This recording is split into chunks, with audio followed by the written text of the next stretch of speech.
जय हो छठी मैया की। तो अभी तक आप लोग को बहुत लोग को पता लग गया होगा, मैं बिहार से हूँ और हमारा छठ पूजा महापर्व आज से शुरू हो गया है। 4 दिन का ये त्यौहार, आज से पहला दिन जो नहाए खाए है।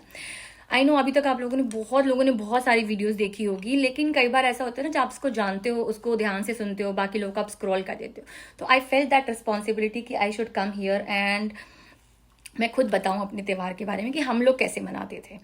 ठीक है, तो ये वीडियो बहुत लंबा होने वाला है, तो आई थिंक 3 या 4 पार्ट्स में जाएगा, बिकॉज 4 दिन का त्यौहार है।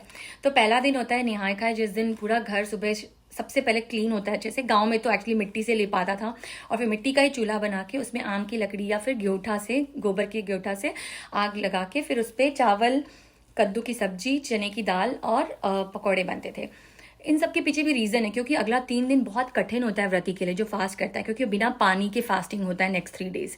तो उसको फुल पौष्टिक आहार मिले, इसके लिए चावल जिससे एनर्जी मिलेगी, कार्बोहाइड्रेट्स, चने की दाल जिसमें बहुत सारा प्रोटीन होएगा, एंड कद्दू की सब्जी जिसमें बहुत फाइबर और बहुत हाइड्रेशन, बहुत पानी वाला होता है। और हमारे हिंदू धर्म के हिसाब से ये बहुत ही सात्विक भोजन भी माना गया है, तो इसलिए कद्दू की सब्जी, चावल, चने की दाल और पकौड़ा बनता है। तो ये इसको महाप्रसाद बोलते हैं और पहला दिन ये बनता है और सब लोग खाना खाते हैं ना।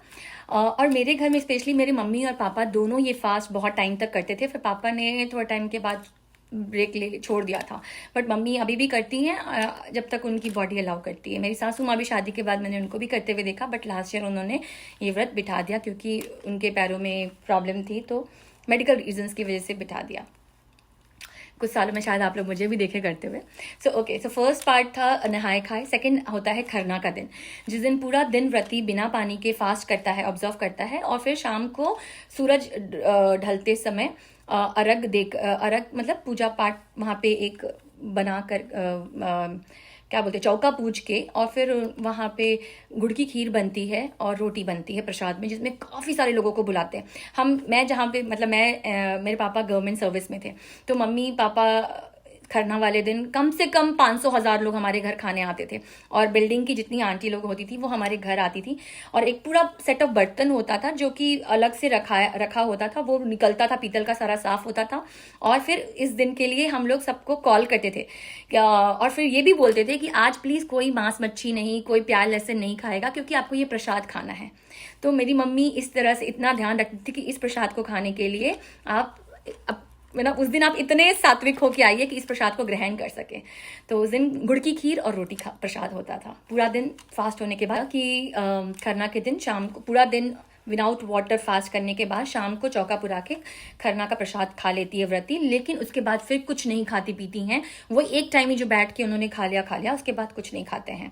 लेकिन अभी मैं सुन रही हूँ कि 4 बजे भोर में थर्ड डे की स्टार्टिंग में भी कुछ लोग पानी पी लेते हैं, बट मेरी मम्मी नहीं पी रही थी।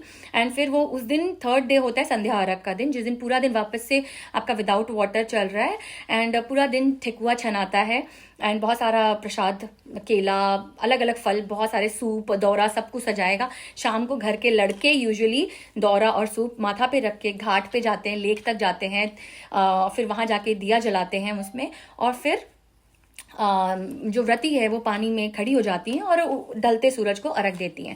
फिर वहां से वो दिया जलता हुआ सूप में और दौरा में घर वापस आता है, और रात भर बोलते हैं कि वो जलना चाहिए। अगले दिन मॉर्निंग में वापस से 4 बजे भोर में हम लोग सब निकल जाते थे नहा धो करके, और वहां अर्घ देने के लिए सुबह पानी में व्रती खड़ी हो जाती हैं, और उगते सूरज को फिर से अर्घ देकर फिर ये व्रत पूरा होता है, हवन होता है, और उसके बाद सब लोग ऐसे, हमने जैसे सिंदूर लगाया है, सारे लेडीज को, शादीशुदा लड़कियों को सिंदूर लगता है, और फिर प्रसाद मिलता है। बोलते हैं कि जितने जगह खोइचा भरो उतना अच्छा है आपके लिए, और मिनिमम 5 जगह से तो लेना चाहिए प्रसाद। तो बस इस तरह से हमारा ये 4 दिन का छठ का त्यौहार पूरा हो जाता है, और इसका ये मानना है कि जो लोग इसको करते हैं उनकी सारी मनोकामनाएं पूरी हो जाती हैं।